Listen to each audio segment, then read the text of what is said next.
Assalamualaikum warahmatullahi wabarakatuh. Bismillahirrahmanirrahim. Wassalatu wassalamu ala Rasulillah Muhammadin abdillah wa ala alihi wa sahbihi wa mawala ma'badu. Saudara-saudara, alhamdulillah pada bagian kali ini saya akan memberikan contoh praktis tentang bagaimana melaporkan terhadap karya kita di dalam menulis artikel tentang tafsir yang berbasis kepada tafsir al-Mawdu'i.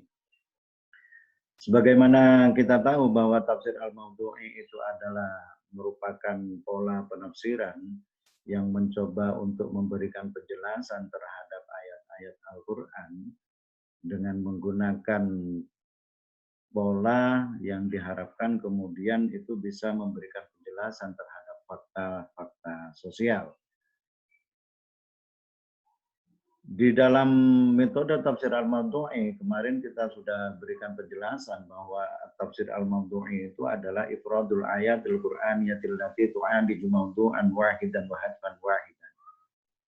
Pada bagian video ini, saya ingin memberikan penjelasan tentang bagaimana kita memahami ifradul ayat. Yang pertama, kita menentukan tema terlebih dahulu. Tema itu kita angkat berdasarkan terhadap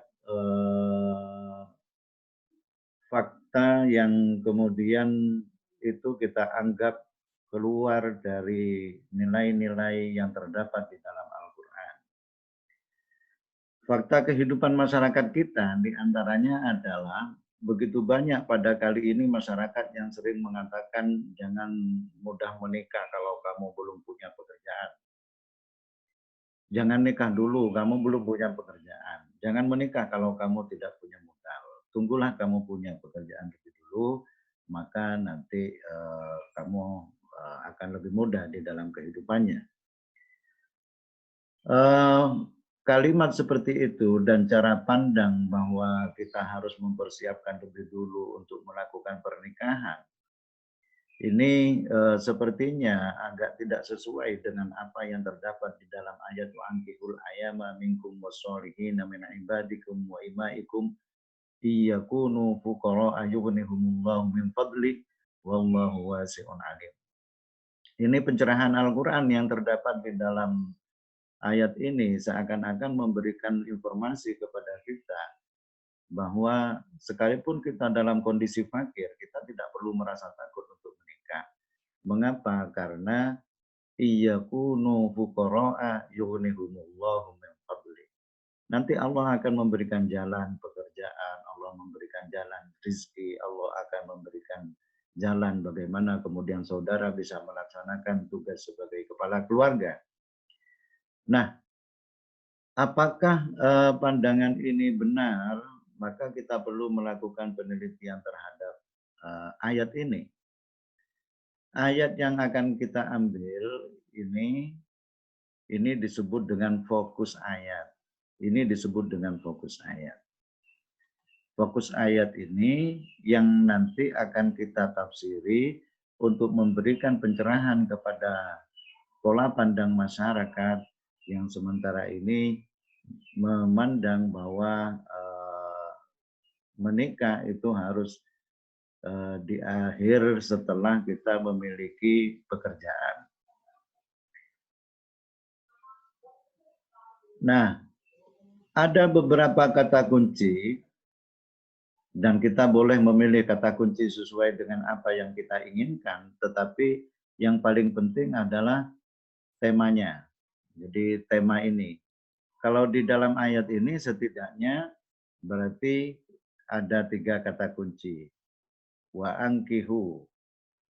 Kemudian ada kata kunci fuqara, ada kata kunci yughnihumullah.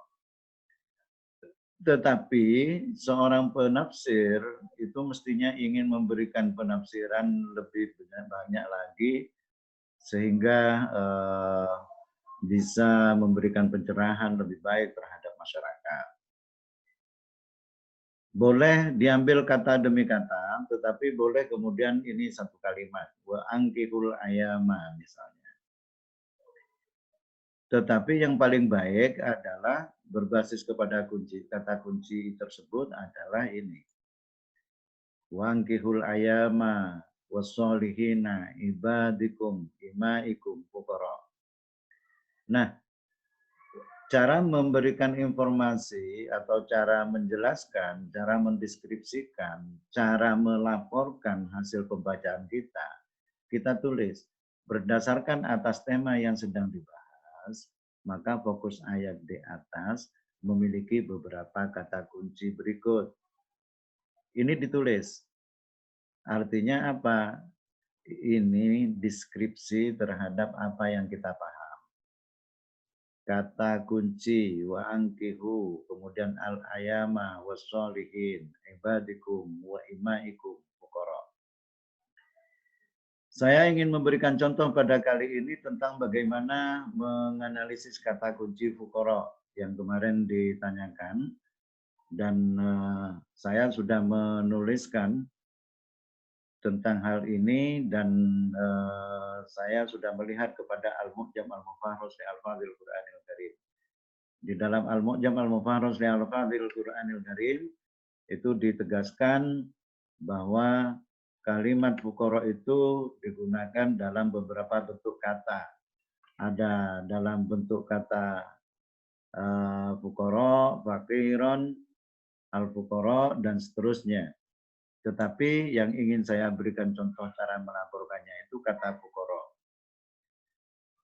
Saudara nanti mengembangkan ini kepada kata-kata fuqara yang lain. Kata fuqara, begitu cara memberikan penjelasannya.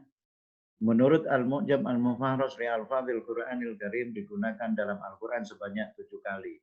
Dari mana kita tahu bahwa itu 7 kali? Di dalam Al-Mu'jam Al-Mufahrus li Al-Fadhil Qur'anil Karim. Lalu, yaitu terdapat dalam beberapa surat yang berbeda. Dari mana kita tahu bahwa itu dalam surat berbeda? Di dalam Al-Mu'jam Al-Mufahrus li Al-Fadhil Qur'anil Karim. Lalu kita jelaskan, dalam QS Al-Baqarah 2 kali, digunakan sebanyak 2 kali, yaitu terdapat dalam surat ayat 21 dan ayat 22, 272, kemudian QS At-Tabah ayat 60, QS An-Nur 26, 32, kemudian Fatir ayat 35, surat 35 ayat 15, Muhammad surat 37 ayat 48, dan Al-Hasyr. Lalu setelah itu kita tulis di dalam footnote-nya, yaitu rujukan Muhammad Fuad Abdul Baqi Al-Mu'jam Al-Mufahrus li Al-Fadhil Qur'anil Karim. Rujukan ini menjadi petanda bahwa apa yang kita tulis di dalam surat ini, di dalam paragraf ini kita merujuk kepada kitab Al-Mu'jam Al-Mufahrus li Al-Fadhil Qur'anil Karim.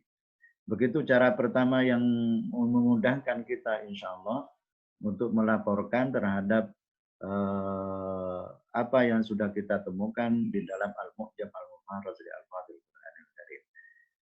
Al-Mu'jam Al-Mufahrus li Al-Fadhil Karim itu adalah instrumen, sedangkan informasi yang terdapat di dalamnya itu adalah data namanya. Nah, kita deskripsikan hasil data itu, ini namanya analisis deskriptif. Ini penjelasan deskripsi ini didasarkan terhadap data-data yang terdapat di dalam Al-Mu'jam Al-Mufahrus li Al-Fadhil Qur'anil Karim. Kita melanjutkan kepada beberapa kata yang lain yang ada di dalam kata kunci, di dalam beberapa paragraf yang lain, untuk memberikan informasi data lebih dulu, baru nanti akan kita analisis dengan menggunakan beberapa pola analisis di dalam